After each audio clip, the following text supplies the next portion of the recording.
Em 2 de outubro de 1854, o presidente da província, Dr. Sebastião Machado Nunes, registra um movimento silencioso, porém decisivo, no interior capixaba.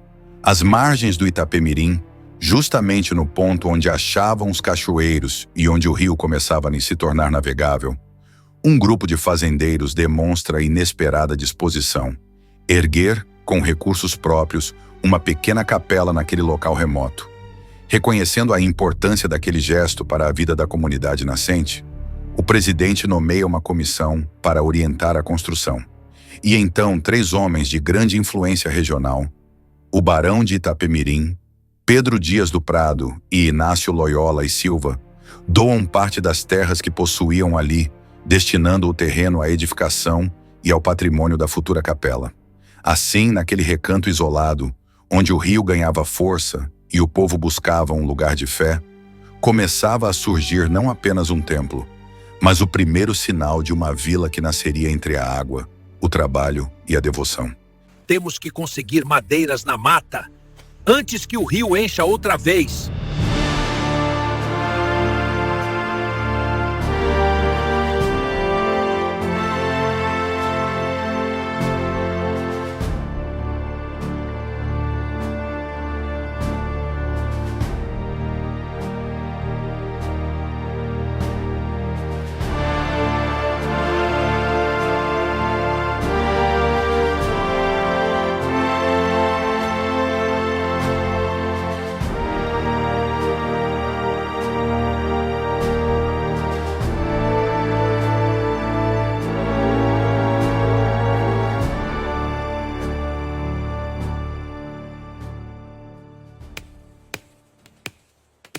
Entre os anos de 1854 e 1856, um território simples, à beira do rio Itapemirim, começava a tomar forma. Foi ali, num terreno de 30 braças de frente e por 50 braças de fundo, pouco mais de 66 metros por 110, que se decidiu o patrimônio religioso que daria origem à futura capela. Nesse tempo, não havia freguesia, não havia cidade. Apenas promessas, terra marcada e gente determinada. E 2 anos depois, em 1856, o esperado acontece. A freguesia de São Pedro do Cachoeiro é oficialmente criada. Mas ainda não existe templo. Não existe estrutura.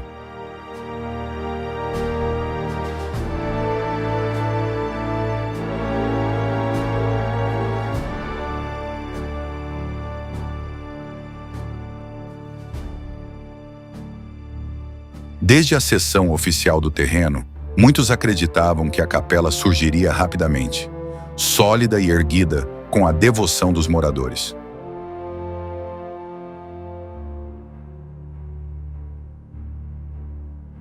Mas os anos passaram e nada foi construído. Nem alicerces, nem paredes, nem sequer o esboço de uma obra.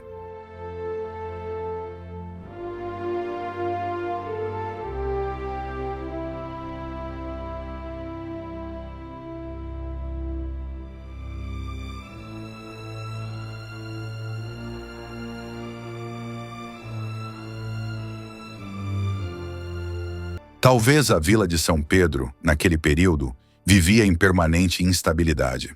A população era pequena e dispersa. Quase todos dedicavam seus dias ao plantio, ao trato dos animais e ao escoamento da produção pelas águas do Itapemirim. Cada trabalhador era necessário no sustento da família. Além disso, o terreno cedido, embora oficializado, não vinha acompanhado de recursos. As obras estão atrasadas, ainda não arrecadamos muito. Precisamos de mão de obra. Quem pode ajudar? Não havia madeira suficiente preparada, nem pedreiros especializados, nem doações constantes de materiais. As promessas eram muitas, mas o dinheiro pouco. Talvez os fazendeiros que haviam se comprometido com a construção enfrentavam suas próprias dificuldades. Secas, enchentes, pragas nas lavouras, disputas por terras e a necessidade de priorizar a produção agrícola para manter suas propriedades de pé. Assim, a capela, apesar da boa intenção, acabava sempre empurrada para depois.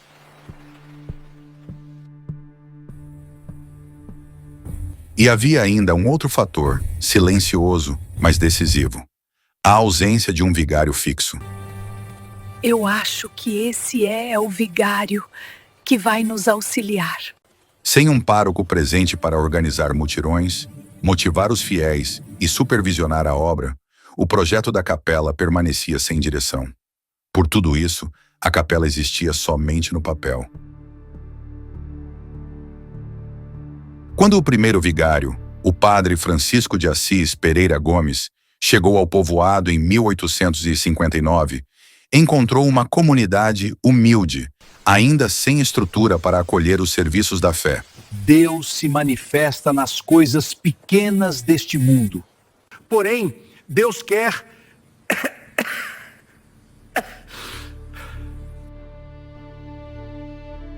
Doente e fragilizado, o padre celebrava as missas em sua própria casa. Em tudo dai graças. Assim começava, de forma lenta e cheia de limitações, a organização religiosa da futura São Pedro do Cachoeiro, um marco simples, mas essencial para a vida espiritual de um povo que ainda se formava às margens do rio Itapemirim. Depois de anos de improviso e abandono religioso, surge uma figura decisiva na história de São Pedro do Cachoeiro, o Barão de Itapemirim. Para abastecer suas fazendas, ele constrói um grande armazém no Porto, Bahia e Minas. O barão cede um dos cômodos do armazém para funcionar como capela improvisada. Ele doa um cálice, uma patena, uma colherinha de prata e alguns ornamentos antigos, incompletos, mas ainda capazes de sustentar a fé do povo. Tudo é usado, mesmo gasto, para que a liturgia não desapareça. Outros moradores ajudam como podem. O alferes Inácio de Loyola e o fazendeiro Pedro Teixeira Duarte emprestam pequenos oratórios e imagens. Não existe ainda uma imagem oficial de São Pedro. E nem há livros de registro para batizados ou casamentos. É um tempo de fé, mas também de grande desorganização. No mesmo armazém, em outro cômodo, 2 santeiros portugueses moldam imagens de gesso, peças decorativas e objetos para mascates. O ambiente mistura fé, comércio, poeira e improviso. Mas então, tudo muda. Um grupo de populares comete um ato considerado ofensivo aos objetos sagrados. A notícia se espalha pela vila como fogo. Surgem acusações, fofocas, confusão. O clima pesa e a capela improvisada é fechada. De repente, São Pedro volta ao início, sem templo, sem padre, sem lugar para rezar. A sonhada construção da capela oficial parece mais distante do que nunca.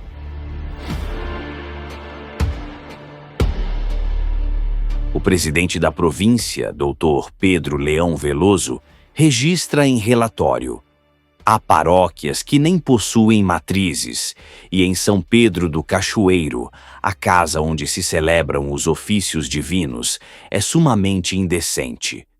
É a comprovação escrita de uma dura realidade. O terreno cedido em 1854 continua vazio. O povo vive de improvisos. E a igreja, símbolo de estrutura social, ainda não existe.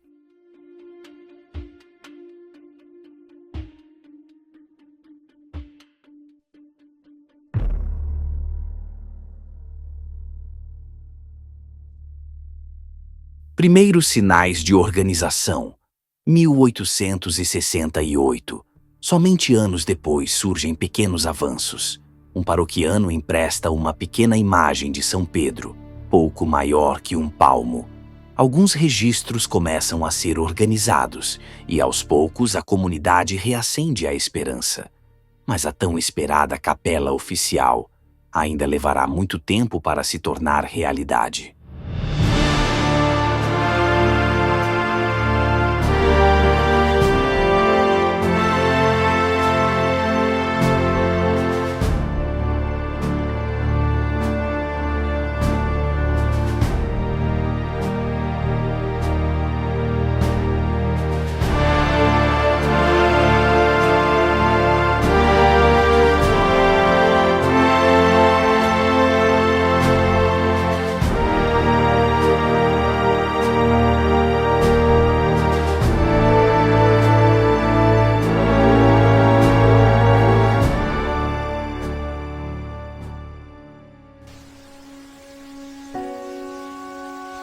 Imagine uma vila jovem, ainda moldada pela poeira das estradas e pelo barulho constante do rio. É São Pedro do Cachoeiro, no início da década de 1860.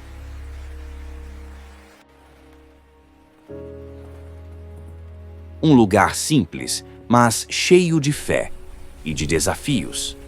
No segundo semestre daquele ano, chega à freguesia o novo vigário, Padre Manoel Leite Sampaio e Melo.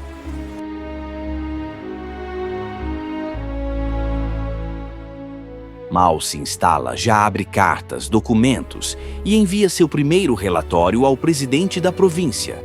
Ele comunica ter recebido um conto e 500 mil réis, verba destinada, desde 1859, à grande promessa da comunidade, a construção da matriz. Vamos, meus irmãos, com a ajuda de Deus, vamos avançar.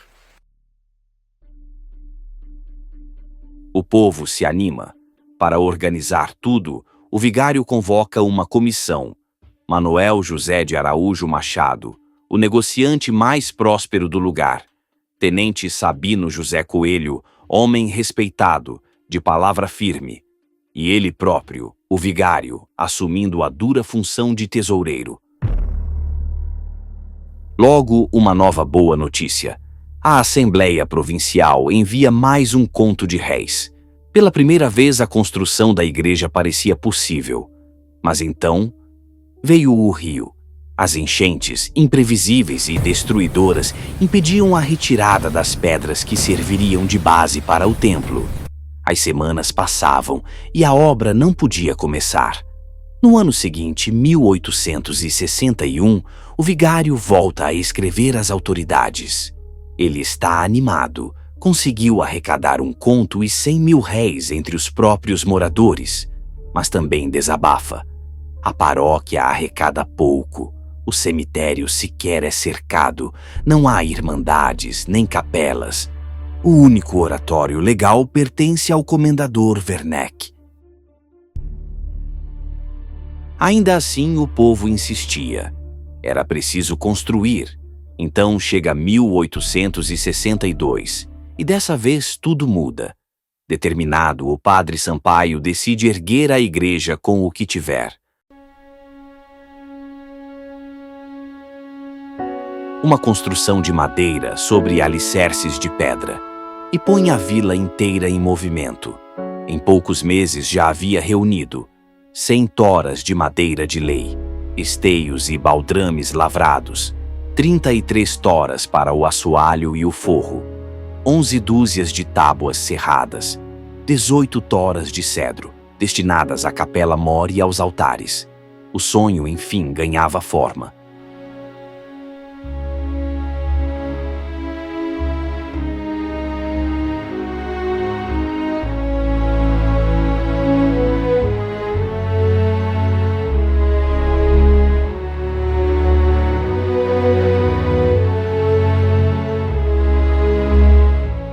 Mas então, o rio voltou. Aquela enchente, uma das maiores já registradas, arrastou madeira, esforço e esperança. Tudo levado água abaixo. E o vigário viu outra vez o trabalho parar.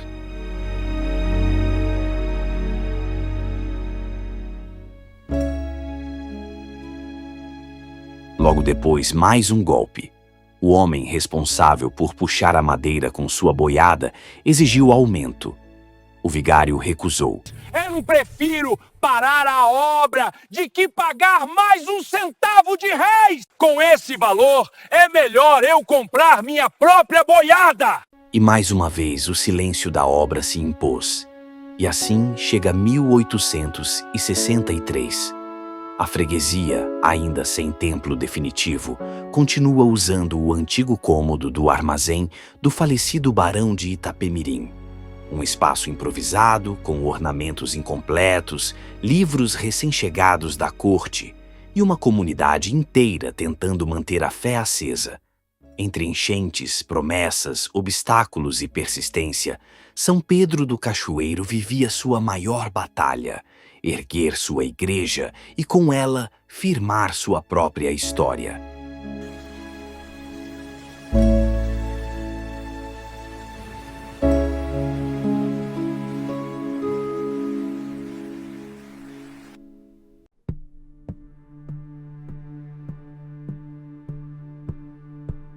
Enquanto a freguesia de São Pedro do Cachoeiro lutava para iniciar a construção da futura matriz, travando batalhas com enchentes, falta de materiais e exigências de trabalhadores, outra história começava a nascer silenciosamente no lado norte do povoado. 1861. O nascimento de um sonho. Parte dos esforços de um único homem. O protagonista deste capítulo é o português Antônio Francisco Moreira, um fazendeiro abastado, respeitado e profundamente religioso. Percebendo que o povo sofria com a ausência de um templo digno, já que a matriz não saía do papel, ele toma uma decisão ousada: construir, por conta própria, uma capela inteiramente nova. Ele não esperou ajuda oficial, nem pediu apoio ao vigário, nem dependeu da paróquia. Ele mesmo contratou obreiros portugueses, seus conterrâneos, homens de mãos calejadas, acostumados a levantar igrejas e casas coloniais. O local escolhido ficava no lado norte, numa faixa de terra de 100 braças por 100, começando no limite superior de sua própria residência e estendendo-se até a margem do rio Itapemirim, um terreno amplo, bonito, silencioso e estrategicamente colocado. Assim, em 7 de junho de 1861, ao toque das primeiras ferramentas, a construção começou.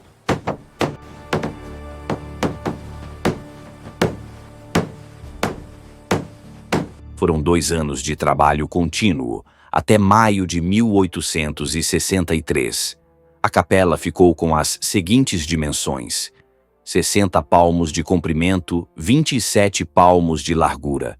Um templo modesto, porém sólido. Ao lado, Moreira também ergueu um pequeno cemitério particular de 12 braças de fundo, 10 braças de frente. O cemitério era uma obra impecável. Muros de pedra e cal, portão de ferro reforçado, descrito como de gosto moderno, e ao centro, uma cruz simples em madeira. A capela era pequena, mas bem construída, sem grandes adornos arquitetônicos, porém muito decente. O frontispício sustentava 2 pequenas torres, cobertas de zinco, cada uma com seu sino proporcional ao tamanho do campanário. O interior fora completamente pintado pelo artífice Quintino Thomas Barbosa Souto, que decorou paredes e forro com cuidado. Havia um único altar, 2 nichos laterais, 2 imagens tidas como perfeitíssimas: Nossa Senhora da Conceição e São João Batista. Um sacrário simples. Entre os objetos sagrados, um conjunto precioso: cálice, patena, colher de prata e missal. Doação em memória do Barão de Itapemirim.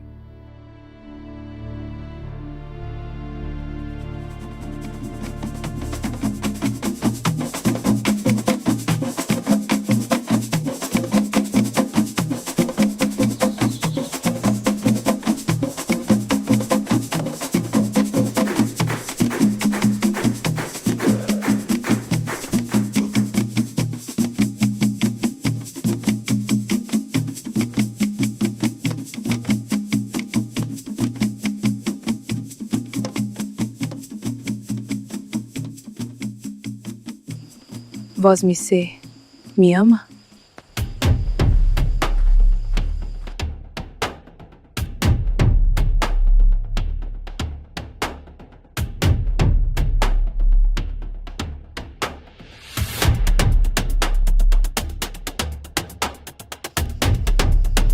Onde você vai, homem? Seu Moreira vai saber.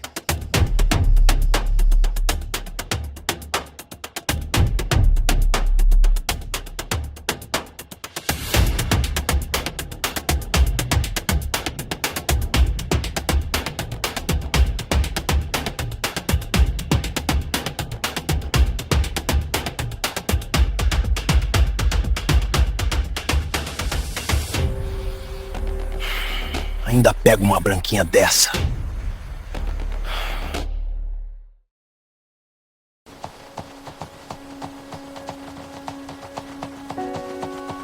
Em junho de 1863, durante visita oficial do cônego José Joaquim Pereira da Silva, visitador do Espírito Santo, Moreira e sua esposa, Maria Caetana Moreira, tomam uma decisão histórica: doar a capela e o cemitério para servir como matriz provisória da freguesia.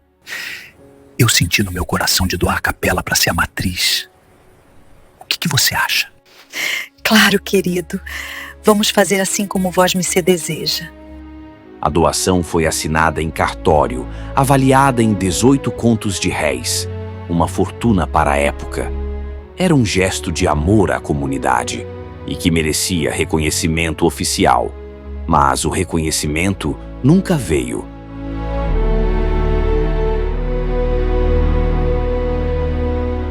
Moreira esperou anos por algum gesto de honra da província, mas esse reconhecimento jamais chegou.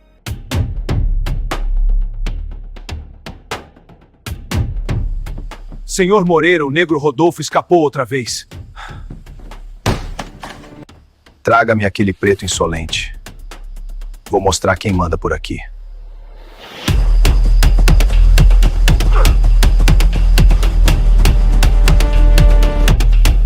Corre, seu fujão! Vamos te caçar!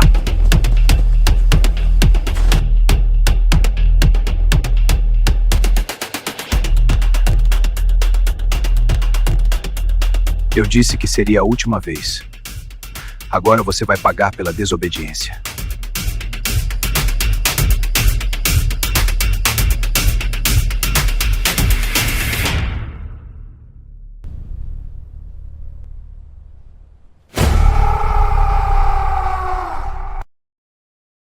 Em 30 de outubro de 1877, o fazendeiro foi atacado e morto com facadas por seu próprio escravo, Rodolfo Preto Mina. Assim terminou a vida do homem que havia doado à freguesia seu primeiro templo digno.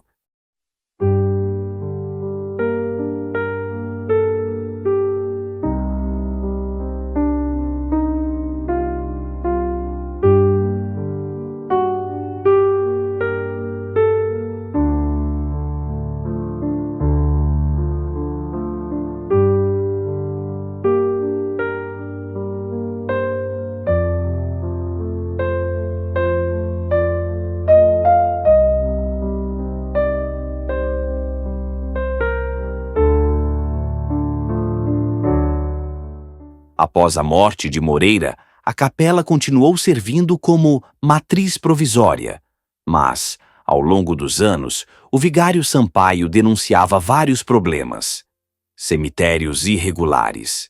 Ele reclamava que existiam de 8 a 9 pequenos cemitérios espalhados por fazendas, mal cercados, mal cuidados, sem registros e sem ritos religiosos adequados.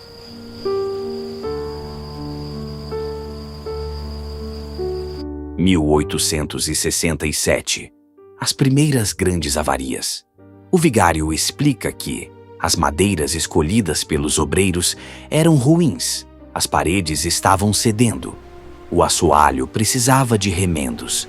Uma enchente atingiu a capela, deixando marcas de 2,5 palmos. Outra enchente invadiu o local, subindo 1,5 palmo pela parede. As estruturas tombavam. Das 4 portas, 3 não fechavam mais. Em janeiro de 1875, o rio Itapemirim novamente transborda, inundando o cachoeiro inteiro.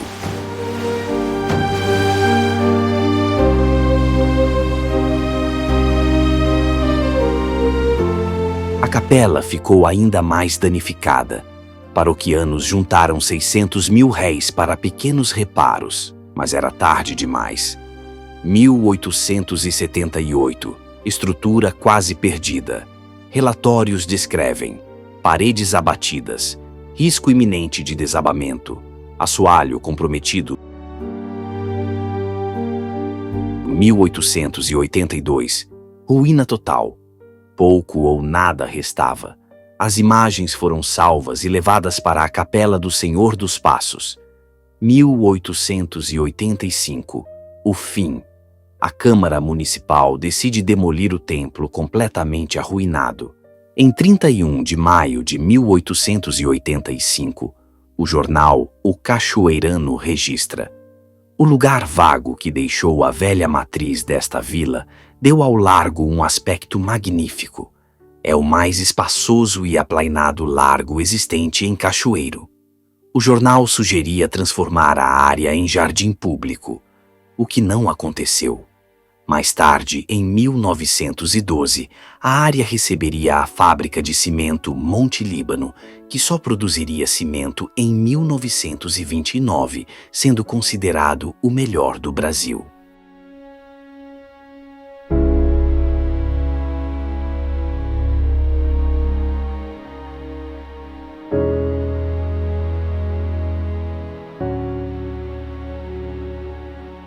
Conclusão: uma capela que nasceu de um sonho e terminou com um rio. Esta é a história completa da Capela do Espírito Santo, nascida do esforço de um único homem, doada à província por puro altruísmo, utilizada como matriz provisória, destruída pelas enchentes e pelo tempo, demolida depois de 22 anos de resistência. Um capítulo emocionante da história religiosa do Cachoeiro.